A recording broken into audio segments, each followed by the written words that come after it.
Hi everyone, today we are going to slow things down, really concentrate on relaxing with 5 incredible restorative yoga poses. Now, if you have never tried restorative yoga, you are in for a treat. This style of yoga really helps to calm your nerves, to soothe the body, to open you up, and to be honest, it's just really cozy and comfy and something that is perfect to do during the winter months. So for our first restorative pose today, we are going to move into a really great supported twist. Now for these supported poses, it is really helpful to have some props with you. Today I've got 2 blocks, I've got a bolster, and I've also got a blanket. Now, if you don't have a bolster, that's totally fine. You can just use a firm pillow. And if you don't have blocks, that's okay too. You can also just use smaller pillows. It's easy to kind of adjust to whatever you have on hand. So to start off, we are gonna take these blocks, we're gonna put them in a little bit of a T shape. So we've got one at the top of our mat with the other one coming right down below it. We are gonna prop our bolster up. So you'll see it's kind of just gonna rest on these. And then we're gonna drape our blanket over top. And this is just to make it extra cozy for you. So if you don't have a blanket, don't worry about that. We're gonna bring the base of our spine to the base of our props. We're gonna bring our feet flat on the floor, and we're just gonna drop our knees over to one side. So you may have to adjust a little bit. If you can't bring them all the way down, just bring one knee in until you can find a comfortable seated position where you're in a little bit of a gentle twist here. From here, we're gonna walk our body in the same direction as our knees, bring the base of our spine up to our props, twist all the way around, and then you can push that bolster down. We're gonna come just hugging all of those props, lying down. You can bring the side of your cheek to the blanket and relax here in this really supportive twist. Now, if you're looking for even deeper stretch, we're gonna switch our head to the opposite side. And that's gonna bring the twist right up into your neck. You can stay here for as long as you want. I would suggest staying for a minimum of 5 minutes. If you have longer, just enjoy this. You can stay here for 10 minutes, 15 minutes, as long as you'd like. Just make sure that when you're finished, you wanna come back up slowly. You might have to wake yourself up. It's not unusual to fall asleep here. And then you're gonna twist to the other side and repeat in the opposite direction. And it feels so lovely. So make sure to enjoy it. Yoga isn't serious. For our second restorative pose, we are going to continue with the trend of being super supported, super cozy. We're going to come into a really wonderful supported child's pose. So coming onto the side of your mat, we are going to spread our knees wide. We're going to take one block and just put it so it is parallel with the top of your mat. We're going to take our bolster, bring it in towards us, and you can slide it right in. We're going to take our blanket. Again, place this over top of the bolster just for some extra comfort. And if you have an extra blanket on hand, you can actually feel free to use this blanket to cozy up, wrap it around your shoulders throughout this entire practice. That can be really nice, especially if your house is a little bit chilly. Once you're set up here, we're going to inhale, sit up nice and tall. Exhale, walk our hands down and simply come in so you're hugging that bolster. This is a really wonderful way to open up slowly in a supported manner. This can really help to reduce stress, ease anxiety, and also all of these restorative poses, one thing I really love about them is they just help with mindfulness and body awareness. So when you're staying in this pose for 5 or 10 minutes, you can really start to become aware of what's going on in your hips, what's going on in your upper body, what's happening in your feet. And what's great is you can start to think about how you can ease some of that discomfort or ease anything that isn't feeling really good for you today. After you've spent a good amount of time in this pose, at least 5 minutes, more if you have time, you're just going to gently walk yourself back up. And then we're ready to move on to our next pose. Our third restorative yoga pose is one of my all-time favorites. I tend to have really tight shoulders, and this is a gentle opening that really broadens your chest, lets your shoulders melt down to the mat. It's so wonderful, and I really hope you like it. So to get started, we're just gonna take our bolster. We're gonna lie it down on our mat. And then if you have a blanket available, you can use that, put it over top of the bolster. Again, this is just kind of a nice added bonus. It adds a little bit of extra cushioning, and why not be as cozy as possible when you can be? We're gonna come in and bring our tailbone right to the base of the bolster, and then gently guide ourselves over, letting your shoulders really melt down the sides of the bolster, opening up through your chest. This is a great pose to really help you breathe deeply and also to help reduce anxiety. Again, help with insomnia.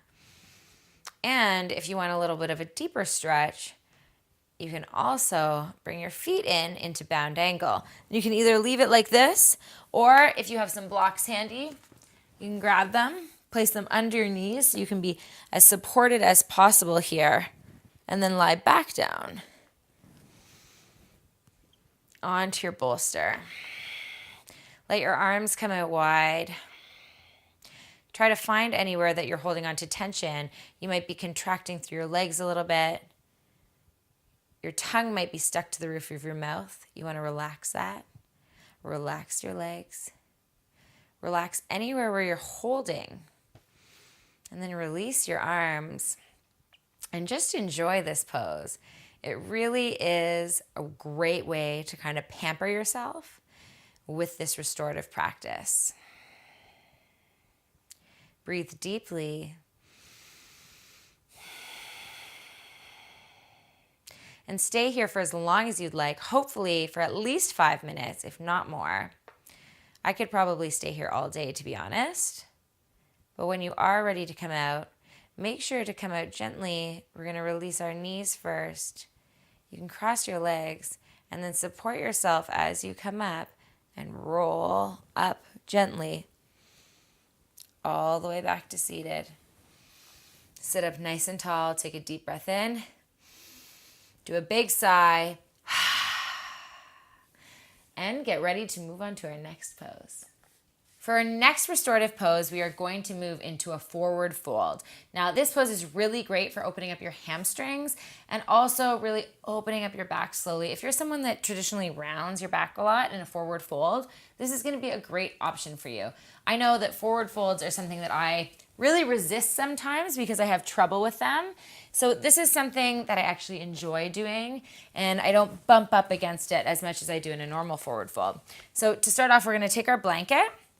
We're going to roll it up, and we're actually just going to place this underneath our knees. This is going to take some of the pressure off of our hamstrings as we start to fold forward.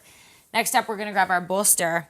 We're going to bring it nice in and close, just like we're going to hug it, and then we are going to hug it. We're going to slowly start to fold forward and just collapse onto that bolster. If you're finding that you're still up here and you can't fold forward, feel free to grab another pillow or another blanket, anything that you have lying around. You can stack that on top until you find a spot that's comfortable for you. Don't worry about getting all the way down to your feet. This is about feeling supported, not about feeling like, you're a yoga superstar. Because we're all yoga superstars, no matter what. So we're gonna get really cozy here. Just lie down. Don't worry about what your face looks like. And relax. We can stay here for 2 to 5 minutes, really allowing the backs of your legs to open up. Your shoulders to relax. To feel everything just decompressing. And when you're ready to come out, you're just going to slowly roll back up. You can remove all of your props. And I really like here to just shake out the legs a little bit. Bring them in for a really nice hug. And then get ready to move on to our next pose. For our fifth pose, we are going to do a little bit of an inversion here, getting our legs up in the air, which is really going to help us to bring some blood flow to the brain, which is always a good thing. So we're going to grab our bolster. We're going to bring it to just underneath our legs here. We're going to lie down onto our back. And then once you find a comfortable spot, you're just going to take that bolster, you're going to slide it underneath your hips. And once you slide this bolster underneath you, just make sure that if you've got clothes or anything that you need to move out of the way, like a mic pack that's sticking into your back, do that before we get started. And once you are nice and comfy, we are going to lift our legs up into the air. Bring them up directly above your hips. And then let your arms come out beside your body. You can make little adjustments here with your shoulder blades, with your feet, maybe either swaying them closer to you or further away. And sometimes this pose is actually done up against the wall, and you can do that as well, sliding your hips right up to a wall, placing some support under them, and then letting your legs rest on the wall. But I actually like doing this in the open air because it allows you to let your legs sway back and forth a little bit. You can play with some ankle rolls and do some additional movements here while you're relaxing. And then close your eyes. You can bring a gentle bend to your knees, just a micro bend. And let them be really heavy. You'll be amazed at how great it feels to just have your legs up in the air. You'll find that it requires less and less effort as the pose goes on. And hopefully you'll feel more relaxed throughout. You can also do some wrist circles here. You can contract your wrists by making fists and then release them on an exhale to find a little more relaxation. Make sure your tongue is dropped away from the roof of your mouth. Make sure your face is nice and soft. Sometimes that means you might look a little bit strange, but that's okay. I swear I'm happy even if my face looks a little blah in this pose. And relax here, breathe. Stay here for as long as you'd like. And then when you're ready, we're going to bend our knees in and down, and then bring them down to the mat one at a time, taking lots of time here. And then we're going to move into one final pose. It's going to be a bonus pose here. You can move into it directly from our last one by just shifting the bolster down, putting it underneath your knees, scooting back, making sure you have lots of room. And you can finish your restorative practice in a really lovely supported relaxation. If you've got a blanket, you can grab that, put it over you. It's really time to get ready for bed now. Bring that right up. Make sure you're nice and warm. And just totally let everything go. All right, I've managed to wake myself up after that last pose, and I hope you have enjoyed this sequence. Now, remember, you can do all of these poses individually, or you can link them all together for a longer practice. It's really nice to do it right before bed. I promise it will make you sleep better. Now, if you're looking for some other sequences, you can check out the description box below. I've got lots of options, and be sure to subscribe because I'll have another great video for you next week. And I can't wait to share the mat again with you very soon.